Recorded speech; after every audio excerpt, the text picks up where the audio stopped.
Well, hello! As you can tell, today is a little bit different than our other videos, but I figured it was worth giving this a shot because it has become increasingly difficult to find the time to sit down and make a video for you guys. And I did want to continue our talks on point of view.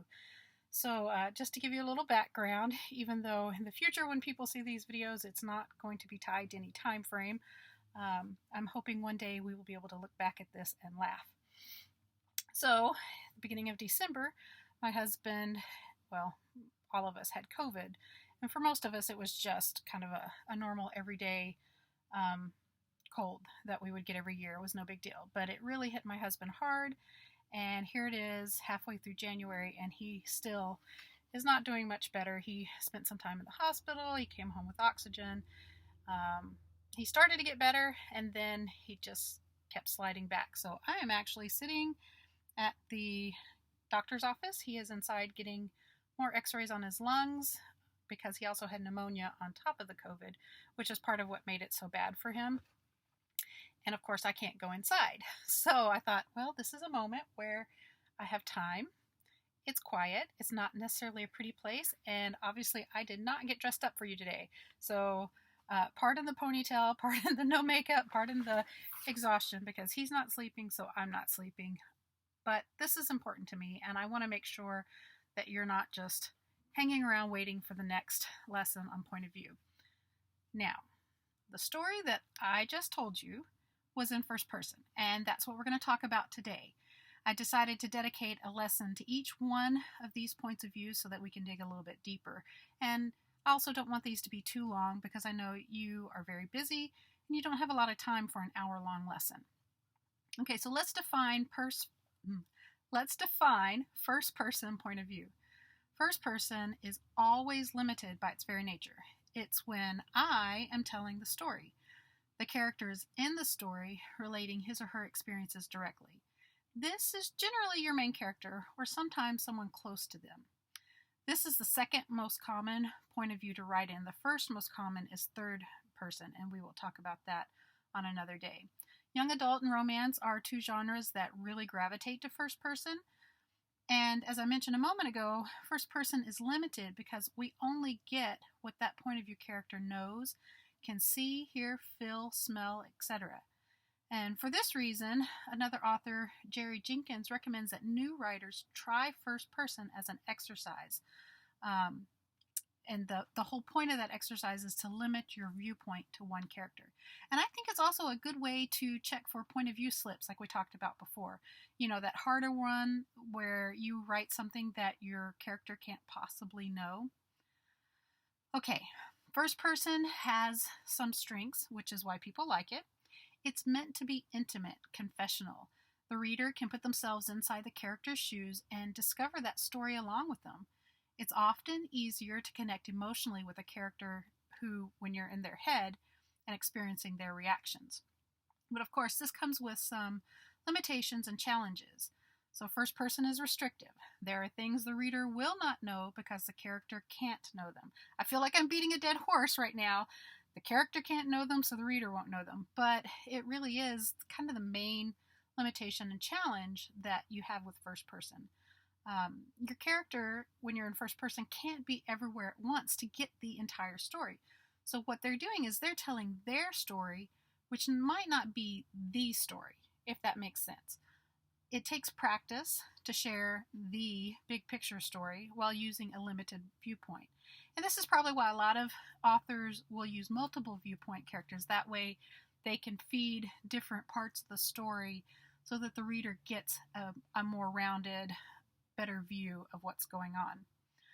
So everything the reader learns is based on what the character can see, hear, feel, and how their life experiences make them interpret those things.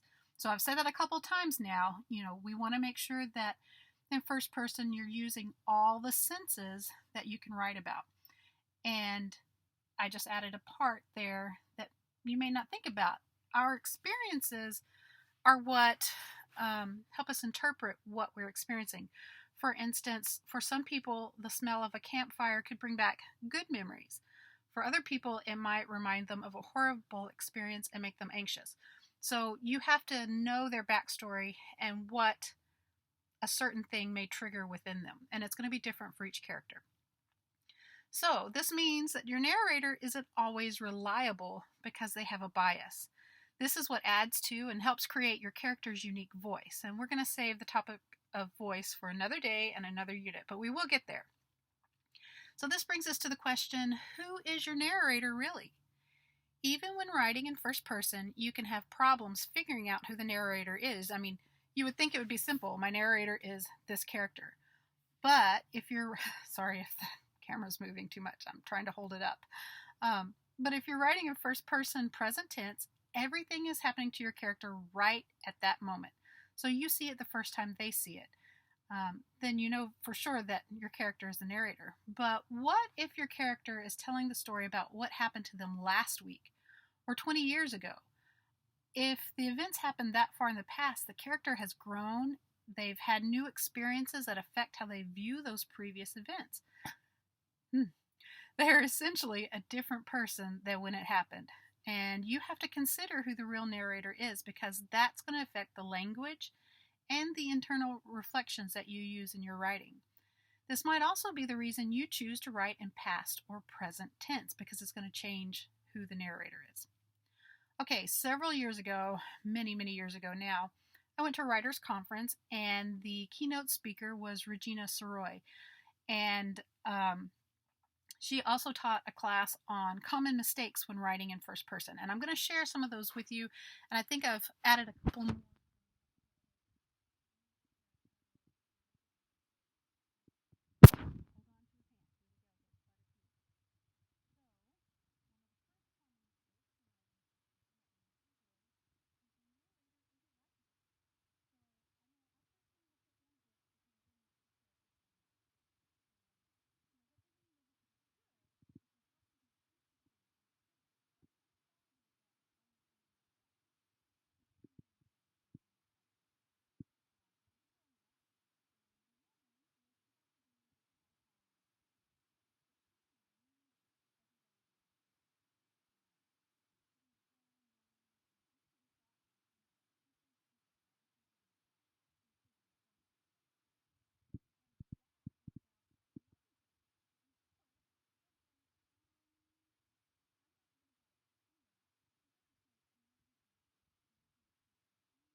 Moving.